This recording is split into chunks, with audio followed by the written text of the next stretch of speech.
हाँ तो मित्रों, पिछले महीने के इंडियन एक्सप्रेस और द हिंदू अखबार मैंने निपटा दिए हैं और उसमें से ये पशु पक्षी, वाइल्ड लाइफ, वन्य जीव, फ्लोरा फौना कुछ 9 से 10 टॉपिक बन रहे हैं, समझते हैं। क्योंकि हर साल यूपीएससी प्रीलिम्स में 100 में से करीब 5 से 7 सवाल तो ऐसे ही पूछती है। शुरुआत करते हैं रेप्टाइल्स यानी सरीसृप से, जो जमीन पे रेंग के चलते हैं। उसके अंदर ये सांप, कछुआ, मगर, डायनासोर ये सब आएगा। तो जो कछुए होते हैं उसमें टर्टल्स टर्टल्स पानी में रहते हैं और वो ओमनीवोरस यानी मिश्राहारी होते हैं, शाकाहार भी करते हैं, मांसाहार भी करते हैं। उसके मुकाबले जो टॉर्टोइज होते हैं वो जमी पे रहते हैं और शाकाहारी होते हैं, और टर्टल्स के मुकाबले वो लंबा जीते हैं। मान लो वो 20-40 साल जी रहा है तो टॉर्टोइज 80 साल जीता है। अब यहाँ पर द हिंदू में एक प्रजाति का जिक्र हुआ, लॉगर हेड टर्टल्स। तो ये पानी के अंदर रहेगी क्योंकि टर्टल्स है, और ये समंदर में अपना रास्ता कैसे ढूंढती है, तो जियो मैग्नेटिक फील्ड की मदद से रास्ता ढूंढती है। अब मुझे पिछले साल का कछुओं के बारे में एक और करंट अफेयर्स याद आता है। रेड ईयर्ड टर्टल मतलब लाल कान वाले कछुए। केरला और साउथ इंडिया में ये एक इन्वेजिव एलियन स्पीसीज है।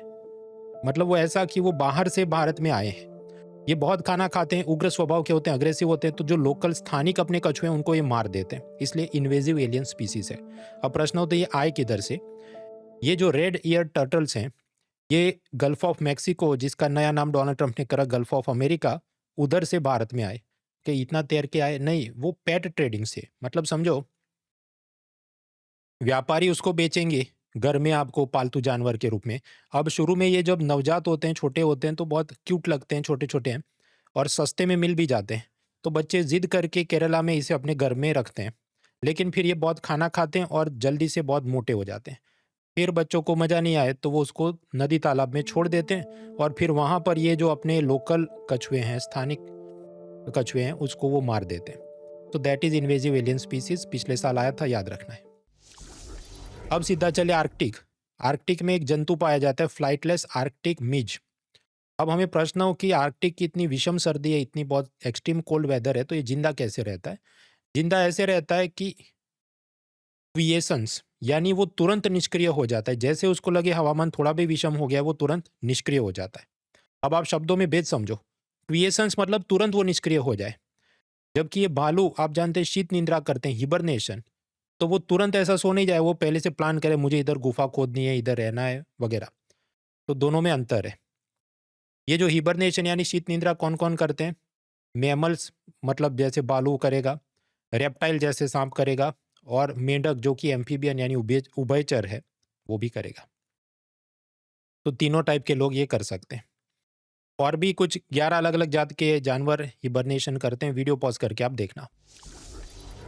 अब ये एम्फीबियन उभयचर मतलब नदी में, पानी में भी रहे, जमीन पे भी रहे, ऐसे अलग अलग जो, जैसे मेंढक है। दूसरा एक है सालामांडर। सालामांडर भी द हिंदू में चर्चा में था, क्योंकि ये, इसके पंजा ऐसा कैसे है कि वो कहीं पर भी चिपक जाता है, और जब इच्छा हो तो जंप मार के चला भी जाता है, फिर वापस चिपक जाता है।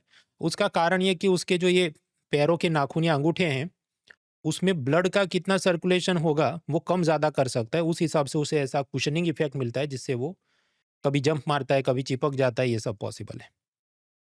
ये जो सालामांडर है उसमें कुछ पॉइजनस यानी जहरीले होते हैं, और अगर इसे कोई शिकारी पकड़ने की कोशिश करे तो ये अपनी पूंछ तोड़ के भाग जाता है। तो शिकारी पूंछ के पीछे लगा रहता है और फिर इसकी नई पूंछ उग जाती है। रेप्टाइल्स यानी सरीसृप, उसमें अब चले मगर घड़ियाल की तरफ। तो 3 जात के होते हैं। एलिगेटर, वो बड़ा जाड़ा जमड़ा है, जड़बा है उसका। क्रोकोडाइल थोड़ा पतला जड़बा है, और घड़ियाल जो एकदम मतलब चोंच जैसा उसका पूरा मुंह और जड़बा है। घड़ियाल में ये गहरा जो पानी का होता है, कुंज जैसा, तो ऐसी उसकी लंबी चोंच या मुंह है, इसलिए इसे घड़ियाल कहा जाता है। गंगा माता का ये वाहन भी माना जाता है। चर्चा में इसलिए आया कि मध्य प्रदेश के मुख्यमंत्री ने चंबल नदी में 10 घड़ियाल, ये मगर जो भी हैं घड़ियाल हैं, उन्हें छोड़ा। नाम याद रखना है, नेशनल चंबल घड़ियाल सेंचुरी, जो मध्य प्रदेश के मोरेना में ये इन्हें छोड़ा गया। और ये जो घड़ियाल वाली ये सेंचुरी, ये 3 राज्यों में गुजरती है। इनका पर्यावरण में क्या महत्व है, तो ये घड़ियाल नदी के अंदर जो सड़ा हुआ मांस और मरे हुए सब जो भी मछलियां हैं, जानवर है, उसको वो खा जाता है। They clean the carrion. Carrion मतलब सड़ा हुआ मांस। अब इनको खुद को क्यों तकलीफ है, क्योंकि इसकी खाल के लिए शिकार किया जाता है, डैम बनाए जाते हैं, प्रदूषण फैलता है, इनका नेस्टिंग मतलब अंडे जो देते हैं उस प्रोसेस में तकलीफ आती है। मछुआरों की जाल में भी ये बहुत जल्दी फंस जाते हैं, क्योंकि आप देखो इसका जो मुंह है वो कैसा चोंच जैसा है और इसके ये दांत कैसे बाहर निकले, तो तुरंत वो फंस जाता है। पंजाब में भी ये पहले पाए जाते थे, फिर लुप्त हो गए थे। अब चंबल नदी में जो मगर हैं उसमें से कुछ बियास सतलज वगैरह में भेजने की प्रक्रिया चल रही है। 2017 प्रीलिम्स में ये प्रश्न पूछा, वीडियो पॉज करके देखना, कि आपको घड़ियाल पाए मिलेंगे तो कौन सी जगह पर मिलेंगे, तो जवाब क्या होगा? बी, चंबल रिवर में पाए जाएंगे। ऐसे और भी पुराने टॉपिक वाइज पेपर फ्री में डाउनलोड कर सकते हैं, लिंक इन द डिस्क्रिप्शन। और इस महीने का तो मैं आपको ये सब पढ़ा रहा हूँ, लेकिन पिछले महीने का जो छूट गया मंथली करंट अफेयर्स में जीव जंतु जानवर, वो भी आप फ्री में डाउनलोड कर सकते हैं, ये करंट अफेयर्स मैगजीन से। दूसरा, 9 तारीख रविवार को फुल लेंथ मॉक टेस्ट होगी, वो भी फ्री में। मतलब जीएस के 100 प्रश्न की टेस्ट 9:30 बजे सुबह से शुरू होगी और सीसेट की टेस्ट 2:30 बजे से शुरू होगी। 2-2 घंटे की फुल लेंथ टेस्ट, यूपीएससी वाला आपको एक्सपीरियंस मिले और अच्छे रैंक पे आप इनाम भी जीत सकते हैं। तो अब तक 4 टॉपिक हमने खत्म किए, टर्टल, आर्कटिक का वो जंतु, सालामांडर और घड़ियाल। अभी 4-5 और टॉपिक बाकी हैं। आगे बढ़ने से पहले मैं आपको बताना चाहूँ कि अगर आप 2026 की प्रीलिम्स और मेंस की तैयारी कर रहे हैं, अनअकैडमी की तरफ से live lecture, study material, mock test, doubt resolution, ये सब कुछ at an lowest ever price 22,999, जिसमें 15 महीने की आपको एक्सेस मिलती है। 15 महीने इसलिए ताकि प्रीलिम्स और मेंस की कॉम्प्रिहेंसिव तैयारी हो। बीच में कई बार ये होता है कि आपके कॉलेज के एग्जाम या कुछ घर पे काम आ गया तो आपका ब्रेक हो जाता है, बैकलॉग हो जाता है, तो उसको भी आप निपटा सकें। और एक ही सब्सक्रिप्शन में सारे English medium, Hindi medium, bilingual सब कुछ अनलॉक होता है। Mains answer writing with evaluation भी अनलॉक होती है। इस कारण से कुछ तो ऐसे इंस्टीट्यूट है उसमें 18,000 में तो सिर्फ mains answer writing with evaluation करा जाता है, जबकि यहाँ पर लेक्चर और सब कुछ आपको मिल रहा है, तो it is a quite good deal. आप उसका लाभ उठा सकते हैं, link in description, discount code है mrunal.org। चीता के बारे में हम पहले भी पढ़ चुके हैं कि अफ्रीका से चीता को भारत में मध्य प्रदेश के कुनो नेशनल पार्क में विस्थापित किया गया। नामीबिया और साउथ अफ्रीका 2 देशों से इसे लाया गया है। अब एक नया कुछ वाइल्ड लाइफ रिसर्च हुआ, पता चला जितने लाए उसमें से मुश्किल से 40-50% ही बचे, जबकि पहले इनको उम्मीद थी कि जितने लाए हैं उसमें 85% जिंदा रहेंगे और 15% मर जाएंगे।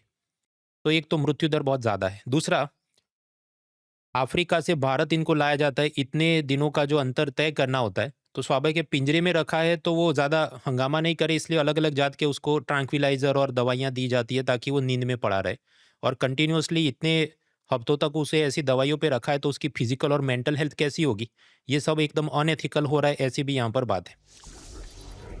आगे बढ़ते हैं, बोवाइंस यानी गौजातीय पशु, जिसमें आएगा गाय, भैंस, मिथुन और याक। ये चारों भारत में पाए जाते हैं।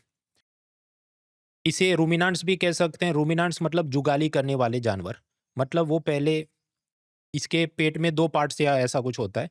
वो पहले खाना जल्दी से खा लेगा, फिर कहीं पेड़ के नीचे बैठेगा, फिर पेट में वो खाना वापस मुँह में लाएगा, फिर वापस उसे चबा के वापस डाइजेस्ट करेगा। ऐसा और भी करते हैं, जैसे शीप्स एंड गॉट्स भी करते हैं, लेकिन बोवाइन्स के अंदर ये कुछ है। अब ये बोवाइन्स में मिथुन जो नॉर्थ ईस्ट में पाए जाते हैं। अरुणाचल प्रदेश के बारे में द हिंदू में आर्टिकल आया कि अरुणाचल प्रदेश में मिथुन मतलब ये काले रंग का भैंस जैसा जो जानवर दिखता है, वहां पर समाज में सोशल स्टेटस और संपत्ति की ये निशानी है, जो कुछ लोग बार्टर ट्रेड में भी इस्तेमाल करते हैं। मतलब मान लो मुझे ये मकान खरीदना है तो मैं पैसों से खरीद लूं, या फिर उसमें अच्छा तुम इसके बदले हमको 5 मिथुन दे दो तो ये मकान तुम्हारा हुआ। ऐसे बार्टर ट्रेड, लेन देन पद्धति भी वहां पर चलती है। तीसरा, ब्राइड प्राइज में भी इसे दिया जाता है, मतलब दूल्हे की तरफ से दुल्हन के परिवार को दहेज के रूप में जो देना है तो वो देते हैं। अब तो टॉपिक चर्चा में क्यों है? क्योंकि मिथुन की आप देखो चमड़ी ब्लैक कलर की है, तो रात में वहां से वाहन जाएंगे तो एक्सीडेंट हो जाते थे।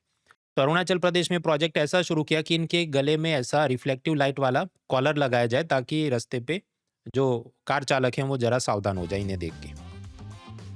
फिर द हिंदू में एक विचित्र आर्टिकल आया कि ये जीव जंतु खाने चाहिए। उसे कहा जाता है एंटोमोफेजी। एंटोमोफेजी मतलब प्रैक्टिस ऑफ ईटिंग इंसेक्ट्स। और द हिंदू अखबार ने इसको ऐसे अनुमोदित किया, रेकमेंड किया कि देखो सस्टेनेबल डेवलपमेंट गोल नंबर 2 है जीरो हंगर, लेकिन इसके लिए आप अगर चावल उगाते हैं तो चावल में बहुत पानी जाता है। मांस मच्छी या कुछ खाया जाए तो वो सुअर वगैरह पालने में भी ग्रीन हाउस गैस का बहुत ज़्यादा एमिशन होता है। उसके मुकाबले जंतु हैं, उसका जो ये सब पूरा डाइटिंग किया जाए वो मतलब पर्यावरण को लाभकारक है। भारत के अंदर उड़ीसा में लाल चींटियों से चटनी बनती है काई चटनी उसे जोग्राफिकल इंडिकेशन जीआई टैग भी मिला है। मतलब जैसे दार्जिलिंग की चाय, तो फिर अगर हम लोग इसे गुजरात में होगा कि मैं स्टिकर चिपका दूं दार्जिलिंग की चाय तो मुझे सजा हो जाएगी, वो होता है जोग्राफिकल इंडिकेशन टैग। तो उड़ीसा की ये चटनी को मिला। द हिंदू अखबार आगे बताता है कि आजकल ये जिम कल्चर है और जिम में मतलब प्रोटीन इतना लेना चाहिए वगैरह चलता है। तो अगर चींटियों का ऐसा कुछ खाया जाए तो उसके शरीर में 55% प्रोटीन रहता है। उसके मुकाबले आप ये भैंस का मांस खाओ, चिकन खाओ, खरगोश यानी रैबिट खाओ, तो उसके जो भी वजन के हिसाब से मुश्किल से मतलब 20-30% आपको प्रोटीन मिल रहा है। तो it is a better protein rich diet. अब वीडियो पॉज करके बाकी का सब देखना कि झारखंड, तमिलनाडु, उड़ीसा वगैरह में क्या क्या ऐसे जानवरों मतलब जंतुओं को खाया जाता है। वन स्लाइड, ये वीडियो पॉज करके दूसरी स्लाइड, और फिर वीडियो पॉज करके तीसरी स्लाइड की कहाँ कहाँ ये पाए जाते हैं। ऑल्टरनेटिवली ये जो चीज़ है उसकी न्यूज़ आर्टिकल की लिंक मैं डिस्क्रिप्शन में डालूंगा, वहाँ पर ये सारे स्लाइड्स थे, आप आराम से पढ़ना। अदरवाइज तो ये अनअकैडमी का मंथली मैगजीन है, वो भी देख लेना, उसमें सब दिया होगा उसने। फिर आगे बढ़ते हैं माइक्रोब्स, बैक्टीरिया वगैरह जो जीवाणु है, ये कार्बन मोनोऑक्साइड भी खाते हैं, उसमें से अपनी एनर्जी वो निकाल लेते हैं। उसमें एंजाइम यूज़ करते हैं कार्बन मोनोऑक्साइड डीहाइड्रोजिनेज, और 250 मिलियन टन ये हर साल ऐसा डिकम्पोज कर रहे हैं। तो सोचो पर्यावरण में माइक्रोब्स का कितना महत्व है। लास्टली कॉटन, कपास के 3 प्रकार होते हैं उसके रेशे की लंबाई के हिसाब से, शॉर्ट, मीडियम और लॉन्ग। मीडियम वाला भारत में लगभग 95% जो कपास उगाया जाता है भारत में वो मीडियम टाइप का है। लॉन्ग टाइप का जो होता है उसे ईएलएस इजिप्शियन या पीमा कॉटन कहा जाता है, जिसकी जो भी फाइबर लेंथ 30 मिलीमीटर या उससे ज़्यादा हो। साउथ अमेरिका में उगाते हैं, अफ्रीका में उगाते हैं, अफ्रीका में खासकर इजिप्ट के अंदर, और चाइना में उगाया जाता है। भारत में भी महाराष्ट्र और तमिलनाडु के कुछ हिस्सों में इसे उगाया जा रहा है। अभी और जगह पर इसको और प्रोत्साहित करेंगे, भारत के अंदर ऐसा प्रोजेक्ट शुरू किया जा रहा है।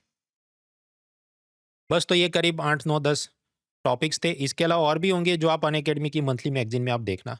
देखिए, मैंने तो आपको बता दिए चलिए फरवरी के, लेकिन इससे पहले वाले महीनों में भी ऐसा कुछ कुछ तो हुआ ही होगा।